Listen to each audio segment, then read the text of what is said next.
Hi, I'm Lisa Sarges, author of Diary of a Fat Girl, How I Lost 140 Pounds, Overcame Binge Eating Disorder, and Learned to Love Myself After Weight Loss Surgery. Just click the link. It's backwards because of the camera. The audiobook of this, the Audible, it's me reading it. So you will hear me tell my own story. This book is the first in a series. The rest will be coming out soon. It was my first year after gastric bypass surgery. I had my gastric bypass in 2006. It was a reversal, a switch from a gastric band to a bypass. I had a severe binge eating disorder.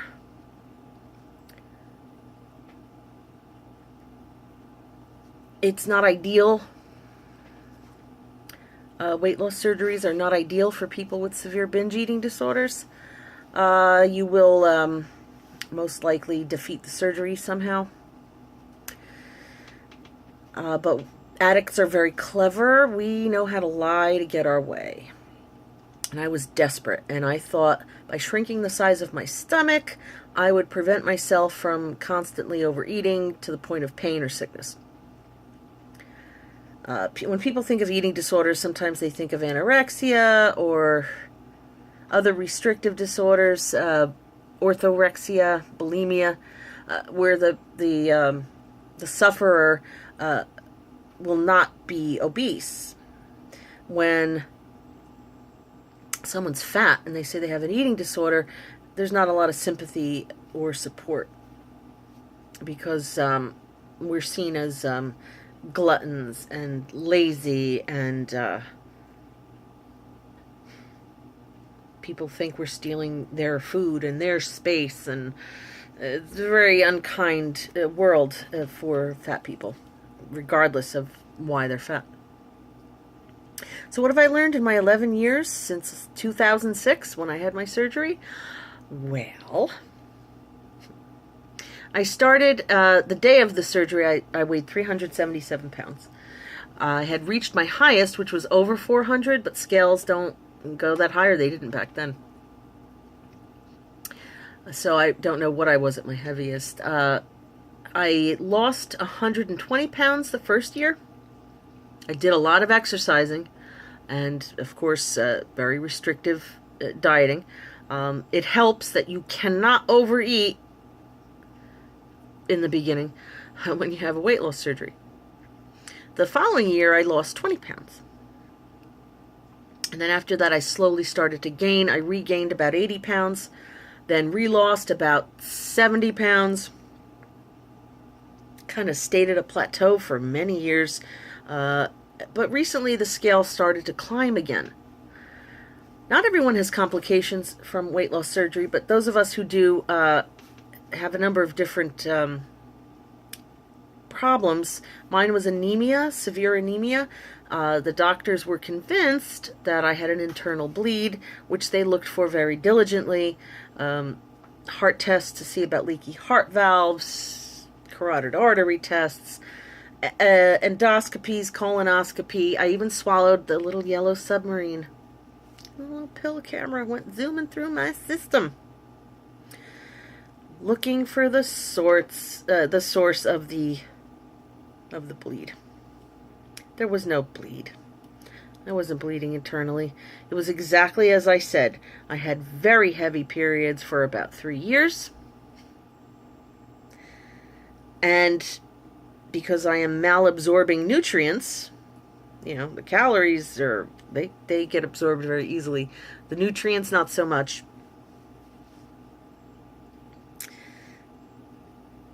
I became severely anemic. Last summer, I was hospitalized. I needed 6 units of packed red blood cells to get me back on my feet. So anemia is no fun. And when you're not feeling well, you're not in the mood to exercise. You don't have the energy, the strength to exercise. So as I was trying to legalize all foods and finally just stop the binge purge cycle in my life, weight started to creep back. And the type 2 diabetes got worse again. And it's a hard world for fat people when they go to the doctor. It's a worse world when you've had weight loss surgeries and they have not gotten you down to what the doctors think is your ideal weight.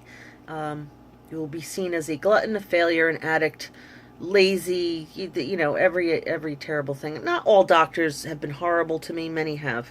Read the book. You'll see. There have been some really bad scenarios. Some have been kind. I don't want to be diabetic anymore. My new mantra is diabetes. There, I bleeped myself out. Diabetes. Type 2 diabetes specifically. And I'm tired of being so heavy. And I'm not saying fat because it's heavy. I'm heavy on my joints. I'm heavy on my ankle, on my back. It just doesn't feel good. And I would like to finish what I started. I was going to call my book Still Fat after all that, but I'm not sure anyone would read it. I had some very sharp people title my book, design the cover. Diary of a Fat Girl. So the fat was problematic. Will people be offended by the word fat? And, how I lost 140 pounds. Well, there goes my fat acceptance, folks. If I ever had them, they're not going to, support a weight loss book or what sounds like a weight loss book.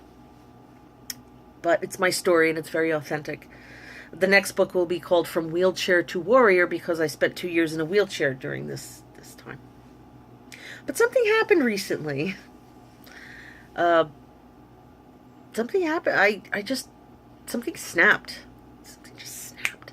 Was it because the cost of insulin? Because I wouldn't take glucotrol or glucophage. They make me sick. So I was taking insulin all this time. Even with Obamacare, whatever, the cost of insulin was the same as the payment for my monthly health insurance. Yeah. Was it the expense? Was it that I'm sick and tired of being treated like a spoiled, indulgent child whenever I go for health care? Or did I finally make peace with myself and not need my drug of choice as badly as I once did? I have been working on my self-talk. Don't think it's some new agey weird thing. We all do it. We have a monologue that runs in our heads. The one right now that says, I don't have a monologue in my head. What is she talking about? Yeah, that one. That's the voice. That was constantly beating me up. Constantly. Saying terrible things about myself. Racing thoughts, negative things. It's all your fault. Echoing every negative thing anyone's ever said to me. Well, you had to have your knees replaced. Why? Isn't it because you're just fat because you couldn't stop eating? Isn't it all your own fault? Yeah, why don't you watch that new Netflix movie that's coming out? The one about the girl with anorexia. Everyone's going to be crying sympathy for her because she's wasting away. But when you're large, when you're fat, people see you as a glutton. People see you as taking more than your share. There's no sympathy. Addicts do it to themselves. All addicts. All addicts. It's just that you might see somebody with binge eating disorder or food addiction, if you will. You might see that they're heavier, and so we get judged very harshly.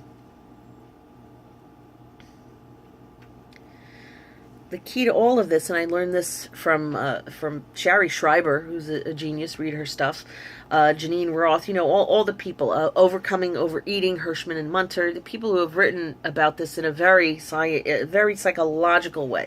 Why do we reach for a substance? Because we're in pain and we're looking to self-soothe and console ourselves for great inner pain. All addicts are doing this when they reach for their substance, when they reach for their drug of choice. If you can eliminate a lot of the pain, you eliminate your need to relieve it. And a lot of my pain was coming from self-blame, self-torture, self-denigration, just being so hard on myself, so critical, so shaming. And I just kept noticing, and I switched it up. I started being kinder to myself in my head, to myself. And actually doing physical things, like when I rub lotion on, saying, consoling things to myself. Sympathetic things. All the sympathy and compassion we've given others, we fail to give ourselves. That's not how you heal. You have to be kind to yourself. You have to be good to yourself, or none of this will work. And don't pretend that, well, I'm taking this big step and having the weight loss surgery and I'm going to diet and I'm doing this for me. That's fine. Do it for you. But what are you telling yourself about it? You telling yourself that you're out of control, no good, you have no willpower, so you have to do this thing? That you're desperate and there's no other way and you've tried everything and you're just too hopeless to just do it without surgery? Like, this is not an anti-weight loss surgery thing. It's an anti-being hard on yourself in your head thing. This is what addicts go through. If you don't reduce the pain you're suffering from, the psychic pain, the psychological, emotional pain you're suffering from, you will keep reaching for whatever substance it is. And there's no surgery that's going to stop that. So for over 2 months now, I forgot, I have the date in my phone somewhere,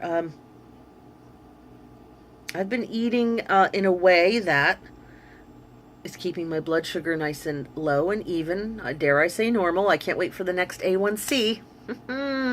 Oh, I'm going to do the... Did I just do that? Oh my gosh, no. I'm too spiritual to give the finger. I'm going to do the I told you so dance and be like, you doubted me? But, it'll just be, oh, way to go. Good for you. Stick with it. Ugh, ugh, ugh. Just give me the numbers. Let me go. This is my seaweed.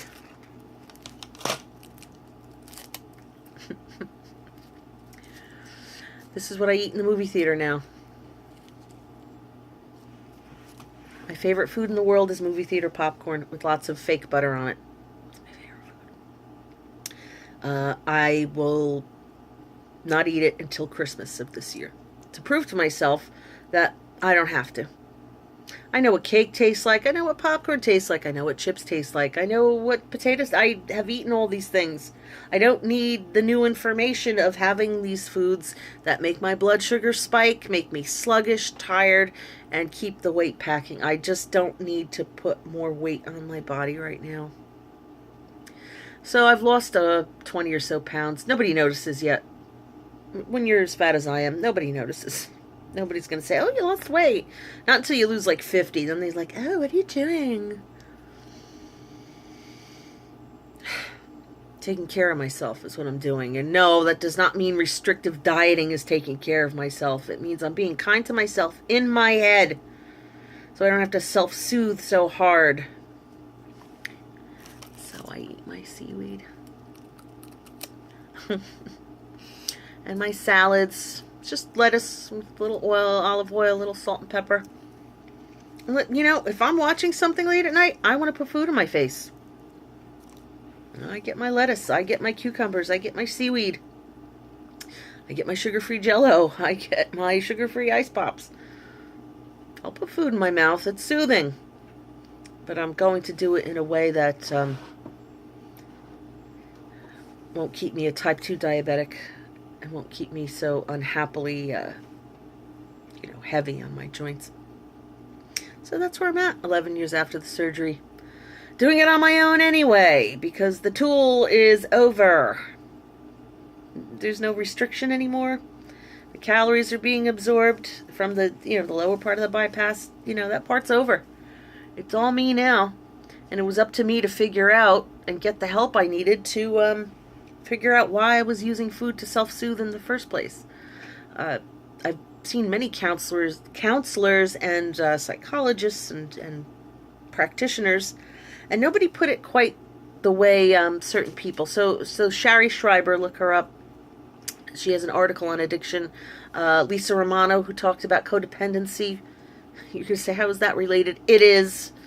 Janine Roth, Hirschman and Munter, you know, the different writers, a lot of the new agey writers who have a lot of good things to say about being kind to oneself. So they all helped me figure this out. I hope you figure out what's hurting you and make it stop. Make it stop. And then these destructive behaviors, whatever you are doing that might be hurting you, will stop. So this next year, I'll keep checking in. You'll see some changes, and they'll be popular because people like weight loss stories. But despite people's applause, it's not like I don't want to be applauded. I just, not for shrinking myself or restrictive dieting. That's not it. Why don't you applaud people having good self-esteem and being kind to themselves? Applaud that. Never mind transformation. If you're not transforming what's up here, what good is the body transformation? You have to do this part. So that's what I'm working on. And I do videos about that often enough too. So stay tuned. And hey, pick up, where did I put the book? My terrible kitten knocked the book on the ground and it's gone. But you can get it on Amazon. Diary of a Fat Girl, Sarjay's, 99 cents on Kindle. And there's the paperback and audiobook available. Catch me on Facebook, Twitter, Instagram, Snapchat. Find me. I'm always trying to post things that are motivational and inspirational for whatever your life issues are. So take care. Oh, and hit the like button. Hit the like button. That makes YouTube maybe pay me 50 cents or something once a year. Pay off my student loans. Hit that like button. Take care.